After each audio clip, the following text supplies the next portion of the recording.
এখানে যাওয়া না যাওয়ার বিষয় না, আমাদের কাছে অফিসিয়াল কোনো রেকর্ড নেই যে উনি বিদেশে চলে গিয়েছে। আমরা এখনো আজকে 5ই জুন 12:30 আমরা এখনো বিশ্বাস করি উনি আগামীকাল 6 জুন দুদিকে আসবেন, হাজির হবেন, দুদিকে জিজ্ঞাসাবাদের সম্মুখীন হবেন।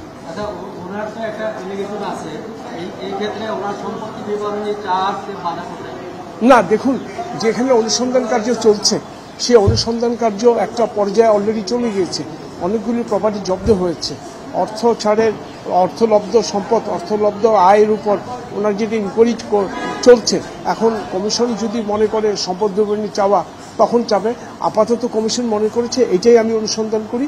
সেই অনুসন্ধানে আপনারা জানেন যথেষ্ট এগিয়ে গেছে। 2 ধাপে ওনার জব্দ হয়েছে, অ্যাকাউন্ট, সম্পত্তি, প্রপার্টি ফ্রিজ হয়েছে, কোক হয়েছে, ওনাকে হাজিরার জন্য এটা বলা হয়েছে। অনুসন্ধানকারী হয়তোবা এই মুহূর্তে তাকে সম্পদ বিবরণী হয়তো দেওয়ার চিন্তা ভাবনা করছে কি না সেটা তো এখন জানা যাবে না, সেটা পরবর্তীতে। এটা দেখুন কমিশনের এখতিয়ার, আইনি বাধার চাইতে এক্স্যাক্টলি কমিশনে যদি কাউকে সম্পদের নোটিশ দিতে হয় তার আগে তাকে একটা অনুসন্ধান প্রক্রিয়া শুরু করতে হয়।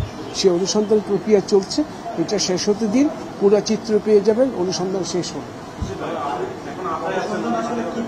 এটা আসার ব্যাপার না, এটা আসার ব্যাপার না, এটা আইনের ব্যাপার। আমরা তাকে দিয়েছি, আমরা দুর্নীতি দমন কমিশন তাকে সুযোগ দিয়েছে। আমরা এখনো মনে করি উনি সুযোগটা গ্রহণ করবেন, আইনের প্রতি শ্রদ্ধাশীল হবে।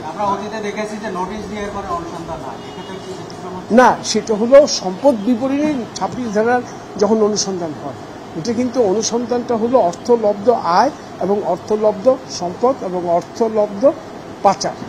এটাই কিন্তু আগে আপনি যেটা চাচ্ছেন ওইটা সম্পত্তির নোটিশ দেওয়ার আগে অনুসন্ধান শুরু হয়। সেখানে যখন 26 ধারায় নোটিশ দেওয়া হয়, আপনার কাছে তথ্য বিবরণী চাওয়া হয়, আপনি সম্পদের দেন আমাকে, তখন তার আগে একটা অনুসন্ধান।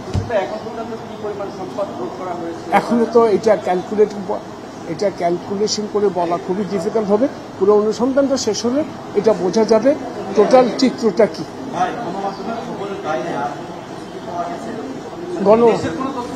জি, সেটা BFIU Bangladesh financial intelligence unit ওনার ওই এয়ারপোর্ট ট্রিটির মেম্বার হিসেবে অনেক জায়গায় চিঠি দিয়েছে এবং কিছু কিছু চিঠি করেসপন্ডেন্ট হচ্ছে, অচিরেই সার্বিক চিত্র পাওয়া যায়।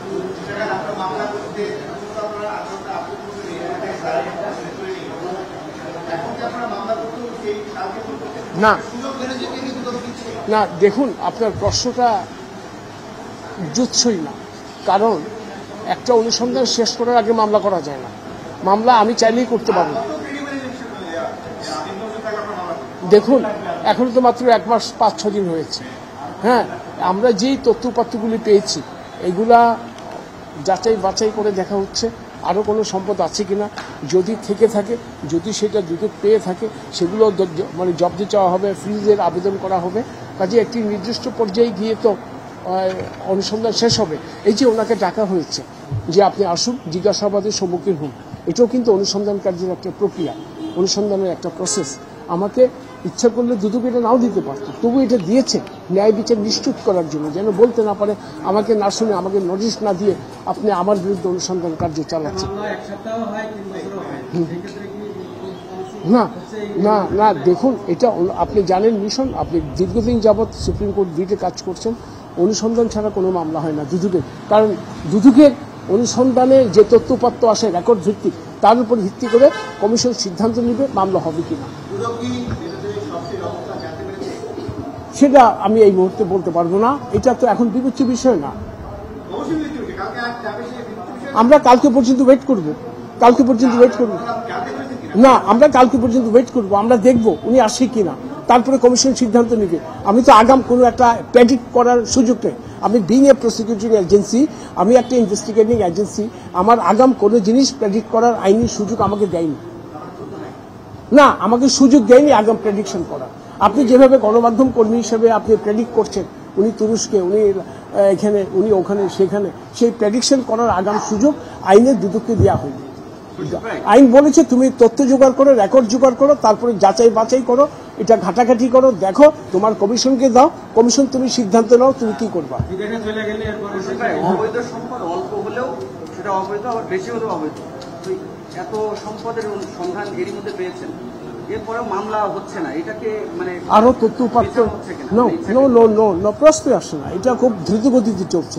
আপনি অন্য 4টা অনুসন্ধানের সঙ্গে আপনি এটা কম্পেয়ার করেন, এটা অনেক দ্রুত গতিতে চলছে। ওই দুদক ওনার তথ্য জোগাড় করে ওনাকে জিজ্ঞাসাবাদ করার জন্য সুযোগ দেওয়া হয়।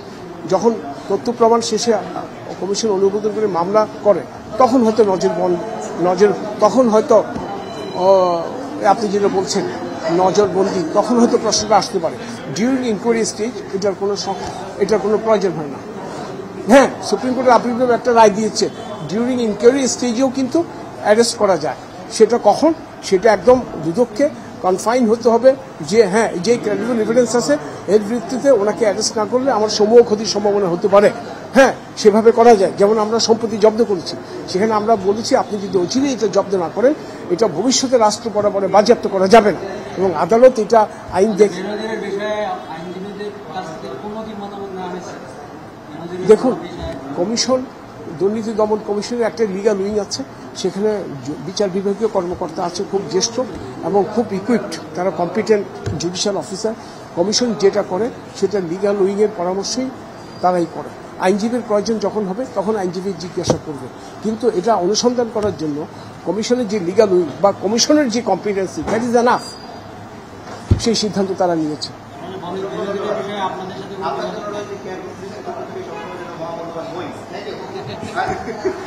মিশন আসে।